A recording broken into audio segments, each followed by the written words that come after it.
Bangla link Bangla পথে।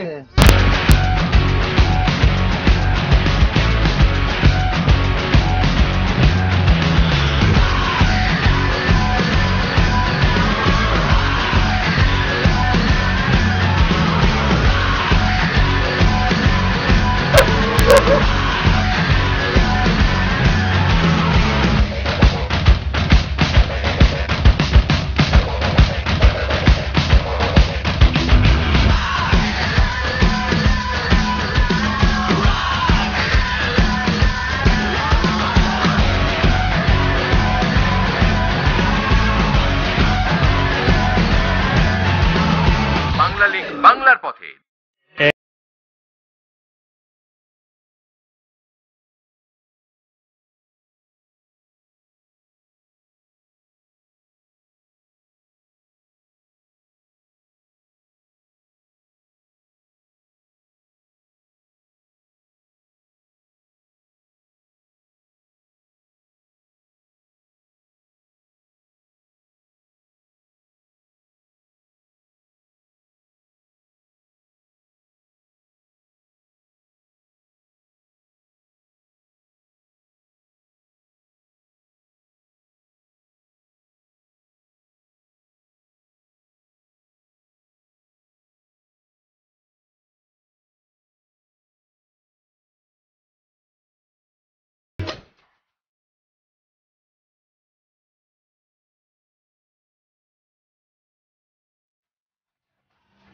আমরা এখন আছি কুষ্টিয়া শহরের উপরে, মানে একটু উচ্চতায়। আমার সামনে যে নদী দেখছেন এটা হচ্ছে গড়াই নদী। গড়াই নদীর মাঝখানে একটা দ্বীপের মতো দেখছেন, তার ওই পারে যে নদীটা দেখছেন সেটা হচ্ছে পদ্মা নদী। খুব ভালো করে খেয়াল করেন, গড়াই পদ্মা, তার মানে এই গড়াইয়ের এখানে ঘোড়ার ঘাট আছে কুষ্টিয়া শহরে। এই ঘোড়ার ঘাটটা পার হলে ওই দিকটায় দেখেন, ওইখানে হচ্ছে কবিগুরু রবীন্দ্রনাথ ঠাকুরের কুঠি বাড়ি। আর এই পাশটা দেখেন, ওই দিকটায় আছে হচ্ছে হার্ডিং ব্রিজ, লালন শাহ সেতু। আর এখানে তিনটা টি বাঁধ আছে, এটা কুষ্টিয়া শহর। ওই পাশটার নাম হচ্ছে হরিপুর। ইতিহাস সভ্যতার ক্রমবিকাশের পর্যায়ক্রমিক রেখাচিত্র। বর্তমানের মানুষ অতীতের মানুষের চেয়ে কতখানি অগ্রসর অথবা পশ্চাৎপদ তা কেবল ইতিহাসের মাপকাঠিতেই বিচার করা যায়। একটি দেশের সামগ্রিক ইতিহাস একান্তভাবে তার আঞ্চলিক ইতিহাসের উপর নির্ভরশীল, কেননা আঞ্চলিক ইতিহাসের সমন্বয়েই গড়ে ওঠে দেশের সার্বিক ইতিহাস। কুষ্টিয়া বাংলাদেশের একটি গুরুত্বপূর্ণ জেলা। শিক্ষা, সাহিত্য, সংস্কৃতি, ইতিহাস, ঐতিহ্য সকল দিক দিয়েই এই জেলায় রয়েছে গৌরবময় অতীত। আর আমরা সেই ইতিহাসের খোঁজেই আপনাদের নিয়ে বেরিয়েছি বাংলার পথে। যখন লালনের এখানে আসবেন তখন এই দোকানটা দেখে রাখেন, এই দোকানের দই, মিষ্টি, চিড়া এগুলো খাবেন। কুষ্টিয়ার বিখ্যাত দই এখানে পাবেন। হ্যাঁ, আমরা এখন কুষ্টিয়ার ঐতিহ্যবাহী মোহিনী মিল পাড়ায়। শহর থেকে সাইজের আগ্রায় যেতে এই মিল পাড়া হয়েই যেতে হয়। মোহিনী মিল একসময়কার এই বাংলার বৃহত্তম কাপড়ের কল, যা বর্তমানে প্রায় বিলুপ্ত হয়ে যাচ্ছে। এখানে এলে দই চিড়া খাওয়ার পাশাপাশি মোহিনী মিলের স্থাপনাগুলো এখন দেখতে পাবেন। মিষ্টি আর দই চিড়ে এটা আমার কিছু বলা লাগে না। মিষ্টি দেখলে তো আমার আর কিছু বলার থাকে না, এখন শুধু খাওয়ার কথা। খাইয়ে আপনারা দেখেন। বাংলা লিংক শহর থেকে পূর্ব দিকে মিলপাড়া পার হয়ে 3 কিলোমিটার আসলেই মরা কালীগাং। ওখান থেকে কুমারখালী উপজেলা শুরু হয়, যার প্রথম গ্রামটি ছেউড়িয়া। আর এই ছেউড়িয়াতেই সাইজির মাজার। মাজার আসার দুটি রাস্তা আছে, রাস্তাগুলো একেবারে শুরু। তাই সাইজির মাজারে কোনো উৎসব আয়োজন হলে ছেউড়িয়া এলাকায় বিশাল যানজট তৈরি হয়। আর এ কারণে প্রায় 1-1.5 কিলোমিটার পথ দর্শনার্থীদের পায়ে হেঁটে আসতে হয়। আর আমরা এসে গেছি সাইজির মাজারে।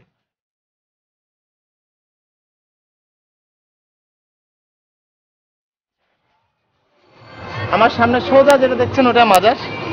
একসময় এখানে এরকম বাগান ছিল না, বেশ বেশ 10-12 বছর আগে এই জায়গাটা ফাঁকাই জায়গা ছিল। পিছনে এই পাশে একটা একতলা ঘর ছিল, মাজারটা ছিল। আর এই পাশে একটা টিনের 4 চালা ঘর ছিল, বেশ বড়, যেখানে সাধুরা বসতো।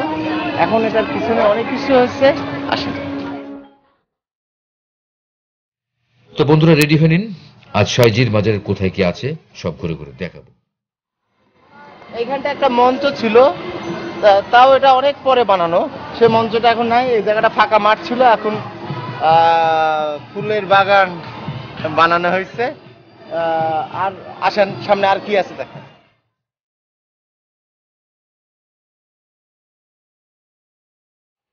আজকে মেলার পঞ্চম দিন, মেলা প্রায় শেষ, তাই আজকে আপনাদের নিয়ে ঘোরার একটা ফুরসত পাচ্ছি। এবার প্রচুর ভক্ত এবং যারা বেড়াতে আসছে, দেখতে আসছে, তারা আসছে।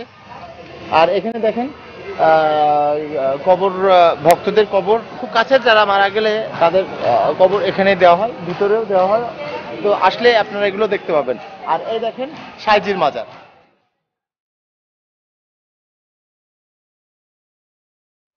সাইজির মাজার পার হলে আপনারা বর্তমানে নবনির্মিত অডিটোরিয়াম এবং একাডেমি ভবন পাবেন।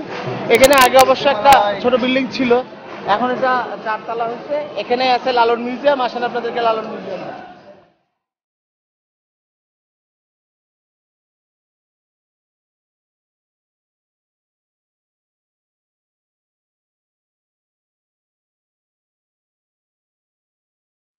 লালন জাদুঘরের সবচেয়ে আকর্ষণীয় জিনিস যেটা আছে সেটা হচ্ছে লালন সাহেব ঘরের দরজাটা এবং তার ব্যবহার করা একটা যন্ত্রটি। তাছাড়া তেমন কোনো কিছু তার আর খুঁজে পাওয়া যায়নি বা রক্ষণাবেক্ষণ করা যায়নি। আপনারা এখানে আসলে তার ভক্ত আশিকার এবং কাছের মানুষের অনেক কিছু দেখতে পাবেন।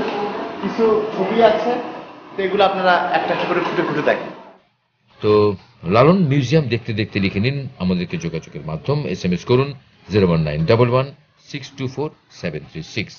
আমি আবারও বলছি 01911624736 এই নম্বরে। যারা ইমেল করতে চান তারা tinku.traveler@gmail.com এই অ্যাড্রেসটি ব্যবহার করতে পারেন। ফকির লালন শাহ খুব সাদাসিধা জীবনযাপন করতেন। সেই কারণে আমরা মনে করি যে একজন সাধারণ মানুষ থেকে, অতি সাধারণ মানুষ থেকে দেশের সর্বোচ্চ মানুষ এই প্রতিষ্ঠানের সদস্য হোক, এটা আমরা কামনা করি। একমাত্র উন্মাদ বাদে আমরা চাই যে এখানে সবাই আসুক এবং আমরা আমন্ত্রণ করি। এটা হচ্ছে সদস্য হওয়ার আবেদনপত্র। লালন একাডেমিতে সদস্য হওয়ার আবেদনপত্র। আপনারা যারা সদস্য হতে চান তারা এই আবেদনপত্রটা, যারা আপনারা এখানে বেড়াতে আসেন তারা বেড়াতে আসার ওই মুহূর্তেও সদস্য হতে পারে। এই সাধারণ কয়েকটা কথা আর 2 কপি ছবি দিয়েই হয়ে যেতে পারবেন লালন একাডেমির সদস্য। আপনি চাইলে 170 টাকায় সাধারণ সদস্য ও 1010 টাকায় লালন একাডেমির আজীবন সদস্য হতে পারবেন। আর এটা হচ্ছে লালনের অডিটোরিয়াম। আসেন আপনাদের অডিটোরিয়াম।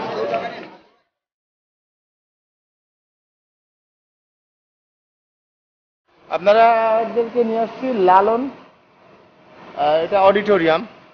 এই অডিটোরিয়ামের ভিতরে একটু ঘুরে ঘুরে দেখেন। বর্তমানে এখানে পুলিশ বাহিনীর সদস্যরা রেস্ট নিচ্ছে, মানে এটা মানে একটা অস্থায়ী ক্যাম্প, সামথিং লাইক দ্যাট। তারপরেও দেখেন লালন বাজারের এই অডিটোরিয়ামটির কাজ শেষ হয়েছে বেশ আগে, তবে কিছু কিছু জিনিস যেমন সাউন্ড সিস্টেম, শীতাতপ নিয়ন্ত্রিত ব্যবস্থা ইত্যাদির কারণে এই অডিটোরিয়াম এখনো পূর্ণতা লাভ করেনি। এদিক দিয়ে চলে গেলে অডিটোরিয়ামের গেট, আর নিচে সাধু যারা আসেন তারা এখানে বসে একটু রেস্ট নেন বা থাকেন, রান্না করেন, খান, যা খুশি করে। এদের মধ্যে বৃষ্টি বাদলার সময়, রোদের সময় এখানে থাকেন। সাইজির মাজারকে ঘিরে রয়েছে একাডেমি ভবন, মিউজিয়াম, লাইব্রেরি, সঙ্গীত শিক্ষালয়, অডিটোরিয়াম, মুক্ত মঞ্চ, লালন চত্বর ও লালন দিঘি। এখানে প্রতি বছর দোল পূর্ণিমা ও মৃত্যুবার্ষিকীতে 2টি বড় অনুষ্ঠান হয়। কয় বছর যাবত আপনারা এখানে আসেন? আমরা এখানে আসি আজকে কত বছর আগের থেকে? তাও 20 বছর আগের থেকে। আপনি তখন কি দেখছিলেন মাজারে? কি ছিল? আমি আসি মাজারে দেখেছি, এই মাজারের আমার সাজির ঘরটা, আর এদিকে নদী ছিল, নদীটা, আর এই চারিদিকে গাছ গুছালে গাছপালায় আছি। লেবু গাছ ছিল, কাঁঠাল গাছ কম ছিল, আম গাছ ছিল একটা মোটা মোটা গাছ, একটা 4 তলা ঘর ছিল। এ বেলায় সমস্ত দেখেছি বাপ। আমার দাদা হুজুরের কাছে আমরা শুনেছি, দাদা হুজুরা যখন আসতো তখন এখানে নাকি ওই যখন অনুষ্ঠানটা হতো তখন ওই জঙ্গল কাটি নিতে হতো। তখন জঙ্গল কাটি সাধুগুরু একটু বসার জায়গাকে নিত, জায়গা কেটে নিয়ে সেই জঙ্গলের ভিতরে বসে তারা অনুষ্ঠান করে দিয়েছে। রান্না করে খাইতেন? না বাবা, আমরা কোনদিন আসি সাজির মাজারে আমরা রান্না করে খাইনি। আমাদের সাজি কোন হালদি বসে দেয়। আচ্ছা, এই তো আমাদের বুঝাই না। বাংলা লিঙ্ক বাংলার পথে। বাংলা লিঙ্ক বাংলার পথে।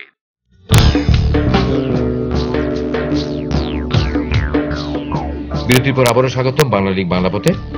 বন্ধুরা, আপনারা দেখছেন কুষ্টিয়ার ছেউড়িয়া গ্রামে বাউল সম্রাট লালন সাইজের 120তম লালন মৃত্যুবার্ষিকী উপলক্ষে অনুষ্ঠিত লালন স্মরণ উৎসব। ঘুরে দেখছি সাইজের আখড়া বাড়িতে কোথায় কি আছে।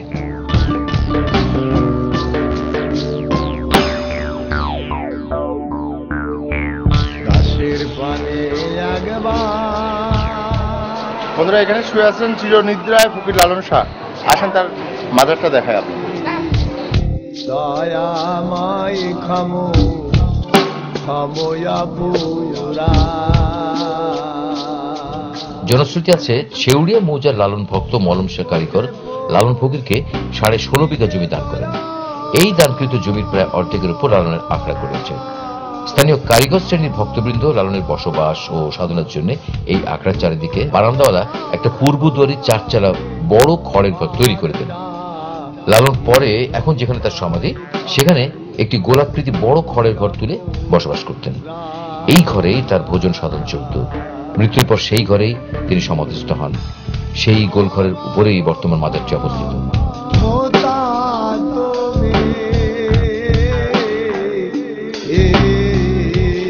এই যে মাজারের যে গেটটি দেখছেন, সাইজের মাজারের যে গেট, এই গেটটির মতো আর একটি গেট আছে এবং সেটা আছে ভারতের নয়াদিল্লিতে। নিজামুদ্দিন আউলিয়ার মাজারের গেটটিও ঠিক একই রকম। বাংলা লিঙ্ক 5 দিন ব্যাপী লালন স্মরণ উৎসবের আজ শেষ দিন, তাই দর্শনার্থীদের আনাগোনা কিছুটা অবশ্য হালকা। বিকেল হয়ে গেছে। তো বন্ধুরা, আপনারা দেখছেন মাজারের সামনে রাস্তা ও রাস্তার পাশের দোকানের সারি। লালন চত্বর মাজারের গেটের মাঝামাঝি এলাকার বিভিন্ন ধরনের হস্তশিল্পের পসরা সাজিয়ে সারা বছর বেচাকেনা চলে এইসব রকমারি দোকানপাটে। যারা বাদ্যযন্ত্র পছন্দ করেন, একেবারে লোকাল বাংলাদেশি বাদ্যযন্ত্র, তারা লালনের এই মাজারে আখড়ায় আসলে এখানে কিছু দোকান আছে। অনেক ধরনের কুটির শিল্প, হস্তশিল্প জিনিসপত্র এখানে পাবেন এবং কিনতে অবশ্যই ভুলবেন না। এই দেখেন খমক, এটার দাম কত? 500-র উপরে। এত দাম কেন? এটা ছোট আছে, ছোট 150 টাকা আছে। এই যে দেখছেন, এই যে প্যান্ডেলটা দেখছেন, ওই পাশে ওই যে মঞ্চ, এইখানেই লালনের সমস্ত অনুষ্ঠানগুলো হয়। এখানে বক্তৃতা হয়, গান হয় সারা রাত ধরে। এই যে মানুষ আসছে, বিকেল হয়ে গেছে, আস্তে আস্তে আস্তে মানুষ আসছে। আর এই পাশটা দেখেন,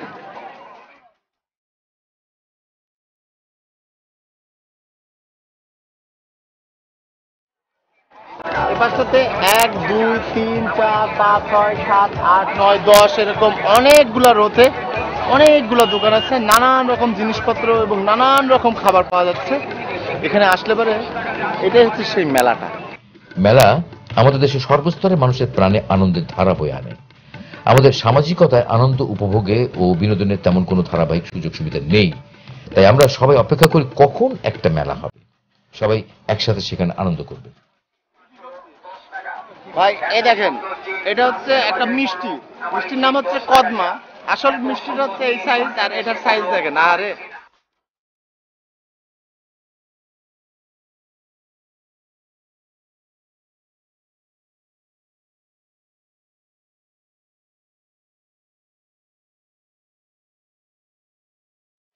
লালন মেলায় কারা আসে? হ্যাঁ, 3 ধরনের মানুষ এখানে আসে। একদল অনুসারী, যারা সাইজের মতাদর্শের জীবন অতিবাহিত করে। একদল ভক্ত, যারা সাইজের জীবনাদর্শ, কথা, বাণী, কালামের ভক্ত। আর আরেক দল দর্শনার্থী বা অতিথি, যারা লালন সাইজিকে জানার আগ্রহে এখানে আসেন এবং যদি সঠিকভাবে সাইজিকে জানতে পারেন তাহলে তারা ভক্তে পরিণত হন। আর ভক্ত থেকেই একসময় তিনি বা তারা অনুসারীর কাতারে নাম লেখান। তো এবার সময় হলো আজকের কুইজের। প্রশ্নটি হলো, বাউল সম্রাট লালন সাইজির কততম মৃত্যুবার্ষিকী পালিত হলো? এ 119তম, বি 120তম, সি 121তম। তো সিম্পল প্রশ্নটি আরেকবার বলে দিই, বলতে হবে বাউল সম্রাট লালন সাইজির কততম মৃত্যুবার্ষিকী পালিত হলো? এই হচ্ছে কলাই রুটি, সাথে হচ্ছে ঝালের মাখানি। খাবেন তো বুঝবেন সকালবেলা কেমন লাগে। যাদের অভ্যাস নাই, তবে টেস্ট মারাত্মক। ভাই একটা হবে?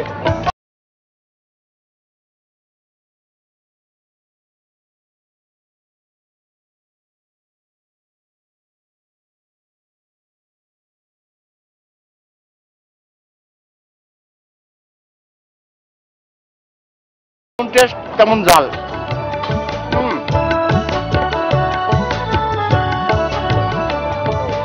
এটা হচ্ছে পদ্মের চা আর এটা হচ্ছে পদ্মের পুরি।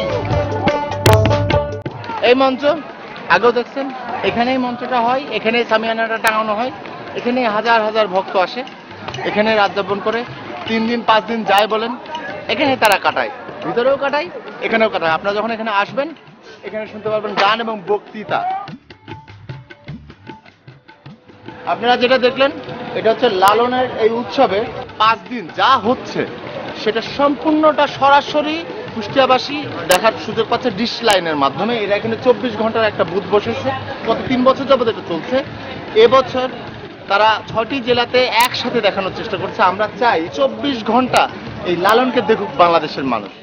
হ্যাঁ, দূর দূরান্তে ঘরে বসে লালন সাহেবকে জানা ও উৎসব আনন্দে একাত্ম হওয়ার এটি একটি উত্তম পথ। বাংলা লিঙ্ক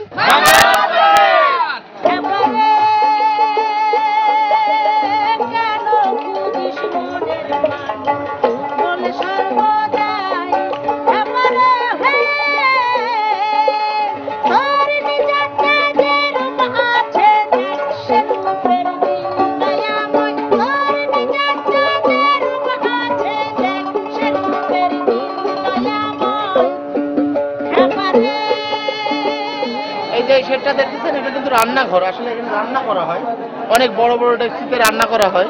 সেই রান্নাঘরটা এখন অবশ্যই ইউজ হচ্ছে না, এটা এখন ভিতরে রান্না হচ্ছে, তাই এটাতে সাধুরা এসে তাদের আস্থানা কাছে এখানে বসে আর কি, এটাই সেই রান্নাঘর।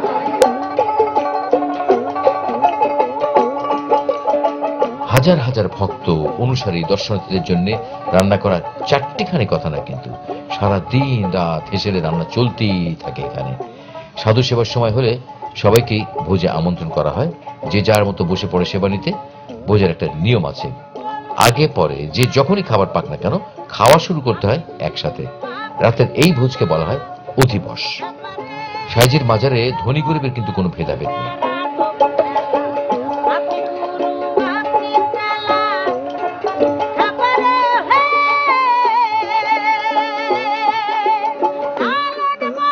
দেখছেন এটা হচ্ছে লালন দিঘি, এটাই শেষ। লালন ফকির তার ব্যক্তিগত সাধনা, চর্চা, অনুশীলন ও উপলব্ধির দ্বারা বাউল সাধনাকে বিকাশের সর্বোচ্চ পর্যায়ে নিয়ে গিয়েছিলেন। ফকির লালন বাউল মত ও সাধনা শ্রেষ্ঠ ভাষ্যকার এবং তিনি এই মরমী সাধনার প্রধান পুরুষ। দেখা হবে আগামী পর্বে। ভালো থাকবেন। আলেক শাহ। বাংলা লিঙ্ক